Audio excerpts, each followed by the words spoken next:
La femme n'est pas faite pour travailler. Elle doit s'occuper du foyer, être l'encre de l'homme.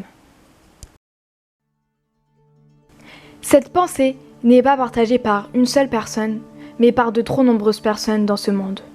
D'où part-elle? Pourquoi en arriver là? Nous ne sommes pas des objets. Nous avons un cœur, des ambitions, des rêves. Nous avons du courage, de la détermination, de la force. Nous sommes des femmes, et nous sommes aussi fortes que les hommes. Nous devons dire non. Nous ne sommes pas nés pour servir les hommes. Nous ne sommes pas nés pour nous occuper du foyer. Nous ne sommes pas nés pour être l'encre de l'homme. Nous sommes nés pour sublimer, pour réussir notre vie. Nous sommes présentes et nous le montrons au monde. Nous naviguons vers notre réussite, vers notre rêve. Ne croyez surtout pas qu'être une femme est une maladie. Être une femme est le médicament de la vie. C'est nous qui portons la vie pendant 9 mois. Être une femme est tout simplement magnifique. La cause que j'ai décidé de défendre est la lutte des femmes dans le monde.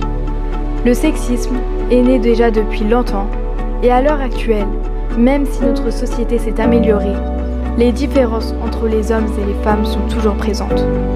Elles sont présentes dans notre quotidien, empêchant certaines femmes ou filles de s'épanouir dans leur vie et de réaliser leurs rêves les plus ambitieux.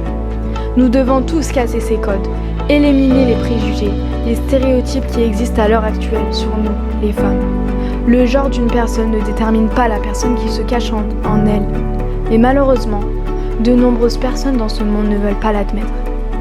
Comment voir le potentiel d'une personne si les préjugés ou autres dissimulent son identité? Écoutez-nous, écoutez notre demande, notre vie. Et surtout, prenez en compte ce que l'on vous dit.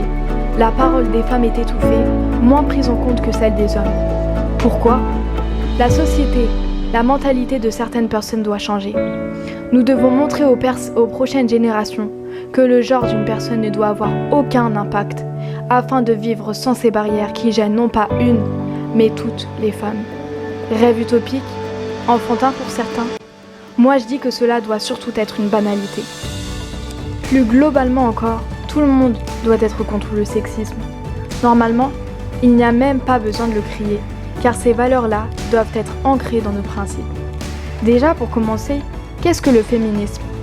Le féminisme vient du mot latin femina, qui signifie femme. C'est un mouvement militant pour l'amélioration et l'extension du rôle des droits des femmes dans la société. C'est une noble cause à défendre dans la vie de tous les jours. Car malheureusement, dans le quotidien des femmes, on peut constater de trop nombreuses injustices et différences flagrantes. Par exemple, pourquoi en équivalent temps plein, les femmes touchent 18,5% de moins pour le salaire que les hommes, selon l'INSEE? Pourquoi moins de 14% des maires sont des femmes, environ 27% des députés et 20% des sénateurs? À croire que même la parole des femmes dérange. Pourquoi en France, chaque année, 220 000 femmes adultes sont victimes de violences physiques de leur conjoint ou ex-conjoint? Pourquoi les femmes passent en moyenne 1h30 de plus à faire les tâches ménagères que les hommes? Pourquoi, tous les 3 jours, une femme meurt sous les coups de son conjoint? Pourquoi vouloir nous taire, nous descendre, nous humilier, nous terrifier? Je ne sais pas. Mais ce que je sais, c'est que nous dénonçons de plus en plus ces telles injustices que nous vivons au quotidien. Alors, hommes comme femmes, battons-nous pour la lutte des femmes dans le monde. Car tant que ces chiffres-là seront aussi importants, nous allons continuer à écrire. Et surtout, nous allons continuer à vivre comme nous le voulons et pas comme les autres veulent que nous soyons. Levons la tête haute, ne nous cachons pas. Voici un dernier message. Un coup porté pour l'une d'entre nous, c'est un coup porté contre nous toutes. Solidarité avec les femmes du monde entier, car c'est ça, la sororité. Pour finir, je tiens à vous remercier du fond du cœur de m'avoir écouté et d'avoir proposé de nombreux sujets que vous voulez que j'aborde dans mes vidéos. D'ailleurs, l'idée de la vidéo vient d'une abonnée, donc merci à toi, une des aides. N'hésitez pas à vous abonner et à partager la vidéo pour que l'on change les mentalités ensemble. Sur ce, je te souhaite le meilleur du monde et je te dis à très bientôt pour une nouvelle vidéo.